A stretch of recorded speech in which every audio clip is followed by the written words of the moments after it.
Assalamualaikum warahmatullahi wabarakatuh. Perkenalkan, nama saya Muhammad Faris Alfiansa, biasa dipanggil Faris, dengan NIM 2409116079. Jadi di hari ini saya akan mempresentasikan tema judul saya, yaitu Sistem Informasi Berbasis Mobile, Inovasi untuk Bisnis Modern di mata kuliah Sistem Informasi Manajemen.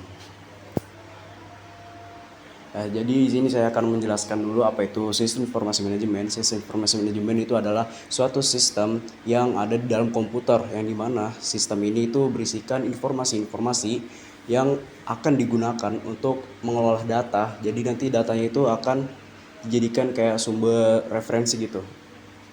Terus lanjut ke sistem informasi berbasis mobile.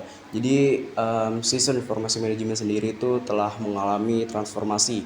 Jadi sistem informasi manajemen dapat diakses secara real time, yaitu menggunakan handphone, tablet, dan alat-alat teknologi yang lainnya. Jadi beberapa komponen teknologi sendiri, yaitu sistem informasi manajemen menggunakan cloud computing dan juga IoT sebagai untuk mengolah data informasinya agar terstruktur dan juga akurat. Oke, lanjut. Di sini ada teknologi pendukung sendiri dari sistem informasi manajemen, inovasi untuk mobile business. Jadi sistem informasi berbasis mobile ini semakin canggih, yaitu dengan adanya efisiensi dan fleksibilitas dalam bisnis modern. Jadi itu kayak dalam bisnis modern tuh sistem informasi manajemen berbasis mobile itu sangat penting.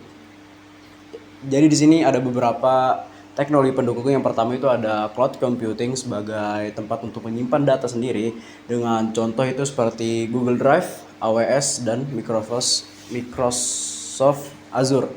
Kemudian lanjut ke Big Data Analytics. Ya, jadi sini untuk mendukung pengelolaan data yang jumlahnya besar itu kita butuhnya Big Data Analytics. Ya, contohnya itu adalah Google Analytics dan Apache Hadoop. Oke, lanjut ke IoT, yaitu Internet of Things, yang menghubungkan perangkat untuk dioptimalisasi. Dengan contoh itu ada GPS tracking logistik, smart home, wearable device dalam kesehatan. Jadi contohnya itu kayak kita bisa ngelihat GPS atau map itu secara real time, kayak kita itu bisa ngelacak paketnya itu udah nyampe mana seperti itu. Oke, lanjut ke artificial intelligence atau yang dikenal dengan AI. Dengan AI ini kita bisa meningkatkan efisiensi dan analisis data itu menjadi lebih mudah. Contoh dari penggunaan AI-nya itu adalah chatbot dalam layanan pelanggan. Jadi ketika ada pelanggan menghubungi pelanggan menghubungi adminnya, itu jadi kayak langsung terjawab gitu sama botnya. Jadi kayak lebih memudahkan dalam tanya jawabnya. Kemudian ada rekomendasi produk. Jadi kayak AI ini bisa merekomendasikan kepada pelanggan itu kayak mana sih yang produk yang lebih banyak diminati oleh pelanggan. Oke, lanjut. Nah, di sini ada beberapa contoh studi kasus dalam sistem informasi manajemen berbasis mobile. Yang pertama itu ada e-commerce. Jadi kenapa e-commerce? Jadi aplikasi mobile ini juga kan dapat meningkatkan pengalaman belanja dalam menggunakan AI, dan juga belanjanya itu bisa di mana saja. Jadi kan dengan adanya teknologi sekarang, kita itu bisa belanja melalui smartphone, melalui tablet. Jadi kita nggak harus datang ke tokonya, tapi dengan cara online saja itu kita bisa berbelanja. Oke, lanjut ke contoh yang kedua itu ada perbankan. Jadi dengan adanya teknologi modern ini, ketika kita ingin melakukan pembayaran itu nggak harus menggunakan uang cash atau bentuk fisik. Jadi cukup menggunakan